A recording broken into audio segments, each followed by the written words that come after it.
তাদেরকে বঞ্চিত দুর্নীতিবাদ যারা তাদের নেতা কর্মী তাদেরকে প্রশাসক হিসেবে বসিয়ে আবার লুটপাটের রাজ্য তৈরি করে, তারা কোনোদিন আমাদের দেশের জন্য যোগ্য সরকার হইতে পারে না। আপনাদেরকে আহ্বান করি, তারা ভোট ইঞ্জিনিয়ারিং করেছে এটা যেমন বলি, একবার ভুল করেছি আর কিন্তু ইঞ্জিনিয়ারিং করার সুযোগ দেয়া যাবে না। তারা করেছে এটা যেমন তাদের দোষ, আমরা করতে দিয়েছি এটা আমাদের দুর্বলতা, আমরা আটকাইতে পারি না এটা আমাদের সীমাবদ্ধতা। আমরা কি এটা হইতে দিব? এটা কি আর হইতে দিব? জান চলে যাবে। ভোট শুরু হওয়া থেকে ফলাফলের শীট হাতে পাওয়া পর্যন্ত প্রত্যেকটা ব্যালট গণনা করে তারপর স্বাক্ষর করে সেই ভোট কেন্দ্র থেকে বের হইতে হবে।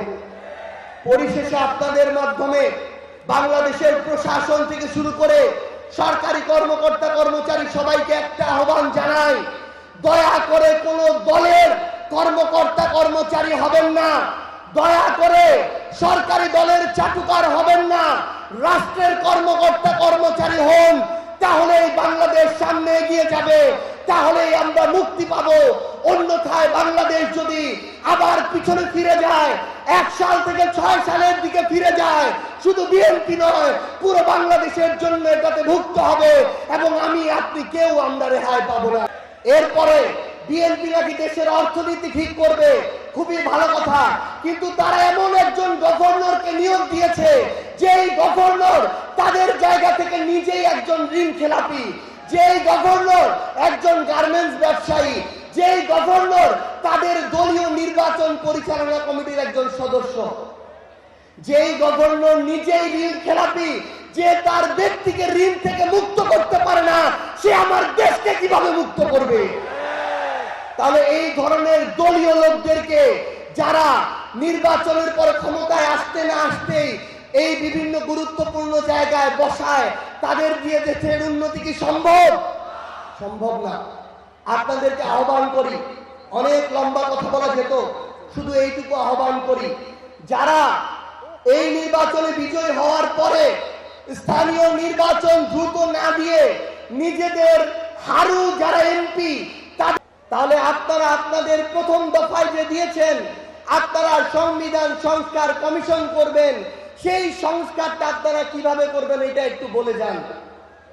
তারা তাদের জায়গা থেকে প্রতারণা শুরু করেছে, তাদের ওই 31 দফাতে দেয়া রয়েছে তারা দুদককে নিরপেক্ষ করবে, তারা সাংবিধানিক প্রতিষ্ঠানগুলোকে নিরপেক্ষ করবে, তারা গুমের বিচার করবে, তারা দুর্নীতির বিচার করবে, কিন্তু তাদের জায়গা থেকে আমরা দেখছি এই মানবাধিকার, এই গুম কমিশন, এই দুদকের যে কমিশন, প্রত্যেকটার সংস্কারের যে অধ্যাদেশ সেগুলো বাতিল করার জন্য তারা সুপারিশ করেছে। যারা কাগজে কলমে বলে এক কথা, মুখে বলে এক কথা, আর কাজে করার সময় করে আরেক কথা, তাদেরকে কি বলে? তারা এই নির্বাচনের পরে 1.5 মাস যেতে না যেতে এই কাজগুলো করা শুরু করেছে। শুধুমাত্র জনগণের ভোট নামক আমানতের সাথে এই প্রতারণা করার জন্য তাদেরকে ভোট যে জুলাই সনদ, সেই সনদের সাথে প্রতারণা শুরু তো করেছেই, তাদের যে 31 দফা সেটার সাথেও তারা প্রতারণা করা শুরু করেছে। তাদের দলীয় যে 31 দফা, তার প্রথম দফা হচ্ছে তারা সংবিধান সংস্কার কমিশন তৈরি করবে, কিন্তু তাদের মন্ত্রী ওই সংসদে দাঁড়িয়ে বলে যে এই বাংলাদেশে নাকি সংবিধান সংস্কার সম্ভব নয়, শুধুমাত্র সংশোধন করা সম্ভব।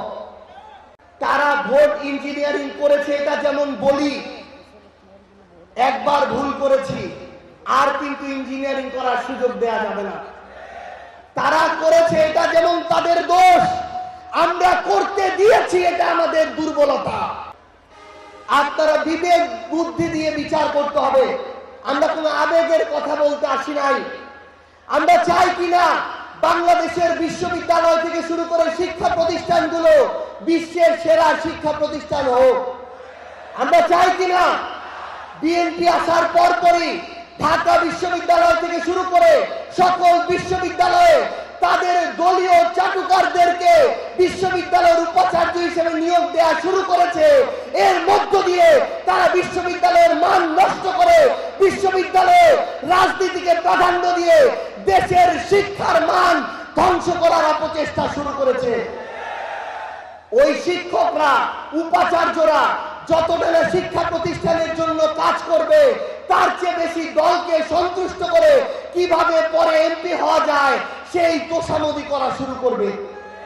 শিক্ষার মান বাড়বে না কমবে?